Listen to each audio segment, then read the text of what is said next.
Já bateu um papo. Agora vamos conversar, não ainda sobre esse assunto, mas sobre teatro, que é muito bacana também, que é a montagem do espetáculo Édipo Rei, pelos alunos da Escola de Teatro Dança da UFPA. Batemos um papo com o Renan Delmont, que é professor da escola, diretor do espetáculo, e com o Silva Ferreira, que é ator, aluno da escola e que está nessa montagem, não é isso? Isso. Vamos só entender um pouquinho como é que é essa história. Você é professor, o Silva é aluno, e aí esse trabalho, essa montagem faz parte do quê? De um trabalho de conclusão de curso, de um trabalho de final de semestre? O curso técnico em ator, ele tem uma estrutura onde o aluno participa de várias atividades ao longo do ano, com várias disciplinas voltadas para a formação do ator, para desenvolvimento técnica, enfim, de aprendizado dentro dessa área. E o final do ano, em cada ano do curso, o primeiro e segundo ano, resulta numa criação de um espetáculo que é a junção, na verdade, do curso técnico ator do primeiro ano, dos alunos do curso de figurino, dos alunos do curso de cenografia, e aí tem toda essa movimentação para a criação de um espetáculo que é resultante disso. Então está o pessoal do figurino, da cenografia, Isso, todo mundo junto nessa história, os atores também, né? E vai todo mundo trabalhar. Exatamente assim. E a escolha do texto, da peça, como é que é? É um acordo entre aluno e professor? Como é que funciona isso? Assim, o primeiro ano do curso, como os alunos estão tendo esse primeiro contato, muitos pela primeira vez apresentando um espetáculo, podem ter carreira, outros podem vir do nada para entrar no curso. Então, normalmente tem a escolha de usar uma dramaturgia, um texto, partir de um texto da criação para esse espetáculo. No segundo ano em diante, talvez, muitas vezes em adaptações, a criação vem dos alunos, mas no primeiro ano essa escolha realmente é a partir de um texto. Que nesse ano, no caso, o desafio foi o Édipo Rei, a escolha pelo texto. Foi lançada a proposta para a turma foi uma turma bem... acatou bem rapidinho ou esperneou um pouquinho? Sim, na verdade, no decorrer do curso a gente já vem tendo algumas conversas, né, com os professores e etc. E aí, acho que eu lembro que foi numa disciplina chamada Dramaturgia. Inclusive, o professor que ministrou essa disciplina também divide a direção, o Denis. E aí, a gente já vinha conversando sobre o espetáculo e a possibilidade, e aí Belém já tem um histórico com esse espetáculo grandioso, né? Anteriormente também já foi montado, e foi um espetáculo, assim, muito importante para a cidade, então a responsabilidade foi muito grande. Quem montou o espetáculo? Que grupo foi? A primeira vez foi o Norte Teatro Escola. Olha só, o grupo imagina. que originou, posteriormente, a Escola de Teatro da Universidade. Com certeza. Com Maria Silvia Nunes, Tito Nunes. O professor Paraguaçu, ele diz que é nosso telespectador, fez parte desse grupo, porque ele não está assistindo, senão ele já ia falar, já ia comentar, com certeza.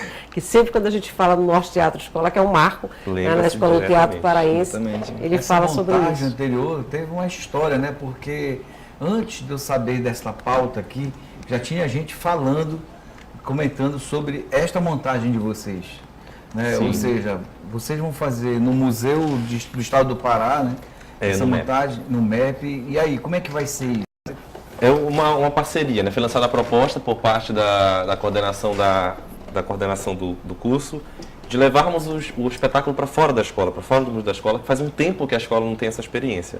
E aí foi lançada a proposta, teve articulação com a Secretaria de Cultura, com o Museu do Estado do Pará, e aceitaram. Foi uma proposta assim, muito bem quista por eles.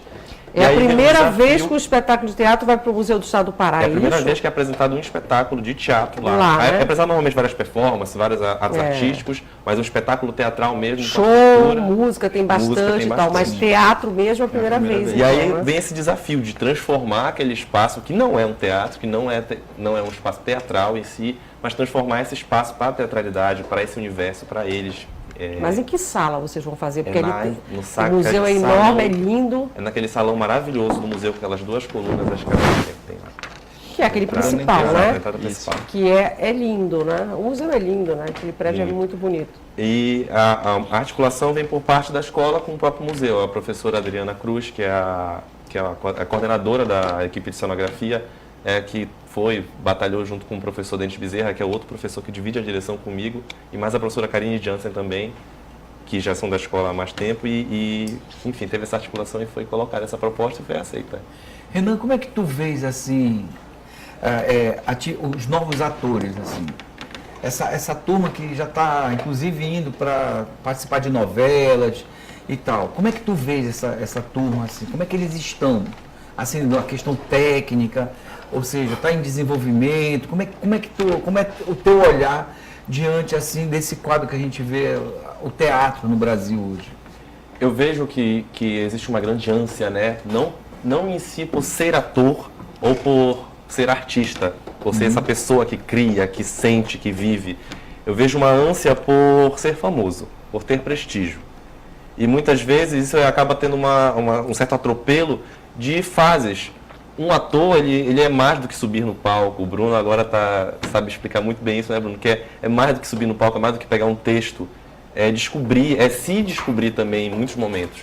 E esses atropelos, essa ansiedade e principalmente essa prioridade que é desviada do que é um trabalho artístico, eu acho que acaba se perdendo a essência do que é ser ator. Eu vejo dessa forma. Lógico que existem também muitos que lutam, que batalham para ter seu espaço em novelas, em teledramaturgia, e que investem sim. E esse a gente percebe, é notório a diferença da sua atuação, a diferença do seu trabalho em cena. É isso, Silvio? Você que é ator? Eu acho que, na verdade, quando a gente escolhe fazer não, né? Quando a gente acaba sendo sugado para esse mundo, e eu digo mundo, eu digo a arte em geral, porque a música, o teatro, a dança, eles vão sugando a gente na particularidade, entendeu? E aí o teatro, para quem faz teatro, entende como é a situação do teatro hoje em dia no Brasil, entende como é que é a situação inteira, e se escolhe e opta por fazer isso, então é porque ela realmente tem esse plano. Tem outras pessoas que têm, digamos, outras estratégias para a sua vida em relação ao teatro, que aí já lida com a imagem, que aí já lida com outras questões que já fogem ao que me interessa e me dá... E me interessa, e me mantém ainda no teatro, na verdade. Eu acho que é isso. A escola de teatro, na verdade, ela é um ponto onde a gente pode encontrar muito disso, porque a gente consegue conversar com pessoas de outros nichos, né? Cenografia, cenógrafos, sonoplastas, iluminadores, diretores, e a escola fomenta muita coisa, assim como a cidade também não para, fervilha teatro também. É verdade. Então... São três coisinhas. Primeiro que nós temos fotos para mostrar dos ensaios do espetáculo, eu vou segurar um pouquinho. A Flavinha está me dizendo que tem pergunta para vocês, mas eu vou segurar um pouquinho, porque eu quero logo falar sobre a peça, porque afinal de contas é um clássico, né, do teatro grego. É um texto que as pessoas podem não conhecer a história profundamente, mas Édipo, Jocasta, Laio, esse triângulo, né, a paixão da mãe pelo filho, e aí o complexo de Édipo, né, do Freud, da psicanálise e tal, que foi com base nesse texto. Enfim, isso aí as pessoas têm uma ideia. Queria falar um pouquinho da escolha desse texto, porque recaiu sobre ele, é um texto muito rico, não sei da dificuldade de vocês também, que são atores que ainda não são atores formados, né, ainda estão, né, estudando. A vida inteira. Vai estudar a vida inteira, mas enfim, não tem tanta experiência, como é que é encarar um texto desses? Assim, o processo de escolha desse texto começou a ser fomentado pelo professor Denis Bezerra, que foi professor deles em outras disciplinas antes da interpretação, prática de montagem, que são as disciplinas que já chegam como carro-chefe para a criação desse espetáculo. Carro-chefe não, mas que já vão desaguar nesse espetáculo. E o professor Denis, como historiador, ele não é só professor da escola de teatro, ele é um historiador, ele estuda a história do teatro não só no Pará como no Brasil, e entende a importância desse texto não só para desafiar um aluno, não só para desafiar os diretores, mas como esse texto é importante para a formação tanto de opinião como formação artística, inclusive de teorias no Ocidente. Como tu colocaste, o Sigmund Freud consegue analisar essa obra e transcrever para a gente através de um processo do ser humano, que é um processo que todo ser humano passa durante um período de sua vida, durante um momento de sua vida na sua infância. E aí, outra grande... Essa identificação do menino com a mãe, com a mãe, da menina com o pai, do menino com a mãe. E outro grande ponto que foi favorável à escolha desse texto são as histórias dentro da história.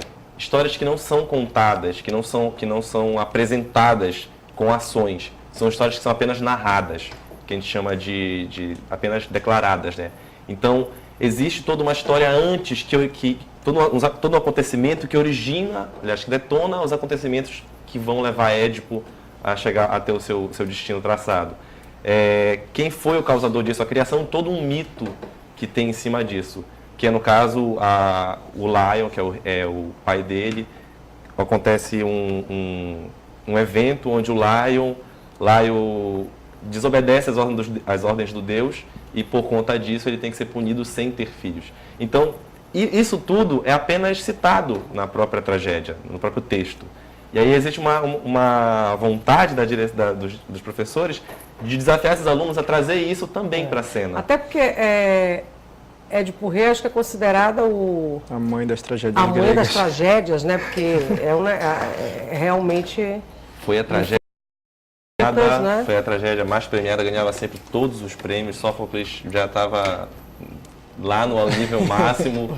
Então é um texto muito rico. É um texto que, por incrível que pareça, discute coisas atuais, discute situações atuais do próprio ser humano. Como por exemplo? Como, por exemplo, não querer enxergar aquilo que está à sua frente. Acho que o principal ponto é esse. Uma cegueira que é metafórica. É uma cegueira que o homem que não a enxerga, com a sua sabedoria, consegue dizer tudo aquilo que está acontecendo. Que era o Lion. O próprio Édipo não consegue enxergar. Também, né? Então, tem uma complexidade nos personagens. A Jocasta como essa mãe, esposa e rainha, que a gente pode estereótipos, mas são três forças femininas num ser só. E ela dá conta disso. Então, são personagens com complexidades grandes. É um texto com um vocabulário maravilhoso, que a gente fica naquela dúvida, meu Deus, coloca isso, coloca aquilo, não muito dá rico, coisa. Né? E é um desafio muito grande, não só para os atores, eu acredito que para os atores é o desafio maior, mas como a gente fala, daqui para frente qual é o seu personagem, João? Édipo. A trama. Só o Édipo, né? Na verdade, fez uma cara de Édipo. Na verdade, a gente fez um sistema de coringagem dentro do processo, que é um sistema em que a gente faz revezamento para a cena. Nós fazemos 2 sessões por dia, né? Os atores vão trocando algumas personagens. Exige muito mais de vocês, né? Sim, sim. E também, nesse sentido, também é até bem prazeroso, porque exercício mesmo. A gente consegue trabalhar muito e para além só do Édipo, né? Que é uma personagem importantíssima, mas que ele se relaciona com todo mundo e vê de fora também da peça, dá mais visibilidade do que realmente está acontecendo. A gente consegue realmente enxergar o que está acontecendo, tanto de lá de cima do palácio quanto de fora. Então, A gente pode dar uma olhadinha nas fotos agora para comentar mais um pouco sobre figurino também, cenografia, né? Porque também é de autoria de vocês. Vocês podem falar um pouquinho sobre isso do envolvimento. As fotos, essas fotos em si não apresentam o nosso figurino, que é a proposta são da os equipe. Ensaios, né? São os ensaios, então, para a realização do teaser e tudo mais, a gente fotografou algumas cenas. O figurino ele está bem trabalhado, tá? Um figurino que a equipe como um todo de figurino está de muito parabéns. É verdade. Pois eles correram atrás de... Mas aí já tem os pedacinhos do figurino, não? Tem as propostas. Porque, assim, o espetáculo é um texto, nós partimos desse texto, tem os diretores, mas o principal agente de ação e de criação é o ator. Não tem como, é ele que vai estar lá. Então, durante os ensaios, tem propostas deles de cenas, tem propostas de adaptações, enfim, aí essas peças que aparecem normalmente são isso. Protótipos da equipe de figurino, por exemplo, para testar um tipo de figurino, coloca durante o ensaio para ver como funciona, para depois voltar para a equipe de trabalho, para poder concretizar. É um grande laboratório. Agora, eu estou vendo, pelo meu ponto de vista, vocês vão ter 2 desafios, né? Primeiro, do espaço, né? Como conseguir fazer esse texto chegar, e essa questão dos atores se revezarem, porque vão ser 2 espetáculos em cada dia, né? Exatamente. Um 18 horas e outro 19h30, né? São vários desafios, né? E aí eu acho que vale a pena ir lá, minha amiga, pra gente ver isso. No MEP, Museu do Estado do Pará. É gratuito, paga, como é que faz? Vai ser entrada franca, a distribuição dos ingressos começa 1 hora antes de cada sessão, ou seja, às 5 horas da tarde às 5h30. Aí tem aquela questão de, acabou os ingressos da primeira sessão, talvez possa, claro, já distribuir os para a segunda sessão. A partir de amanhã, né? Sexta, sábado, domingo. Sexta, sábado e domingo. Sempre nesses horários, às 18 e às 19h30, 2 sessões. É isso?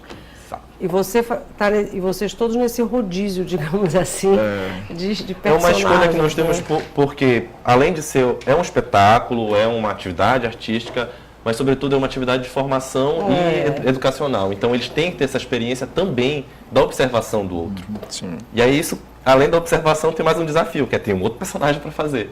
Que é uma outra dinâmica, uma outra lógica, um outro aprendizado. Agora, muito rebuscado, muito eu lembrei agora, muito outro rico. dia assistindo um esses programas com atores, que atores falam da carreira e tá, enfim, e um ator dizendo que ele revelou que ele não decora as falas, não memoriza as falas do outro personagem, só as dele.